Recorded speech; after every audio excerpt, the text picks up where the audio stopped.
visit the stockpile in late 2016. But more than the stockpile, we left this incoming administration with all the tools that we had created for ourselves and that they needed to confront such a pandemic, because we understood that a pandemic was not only predicted, but was actually inevitable. And the only question was when.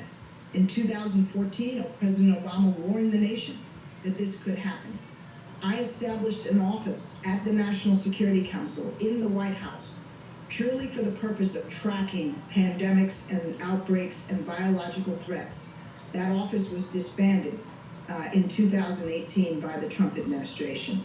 We ran a side-by-side exercise with the incoming Trump administration cabinet and the outgoing Obama administration cabinet 1 week before the end of the transition in early 2017.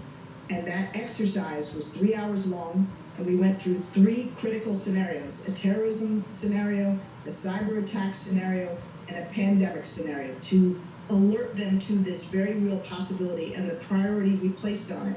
And yes, as you mentioned, we handed them a 69-page playbook, which I've called Pandemics for Dummies. It tells you exactly what questions to ask, what steps to take when an outbreak emerges. And so this administration did not prioritize pandemic preparedness. They were completely behind the curve when the word came to them in early January of this year that there was an outbreak in China. In the first week of January, this was known to the CDC.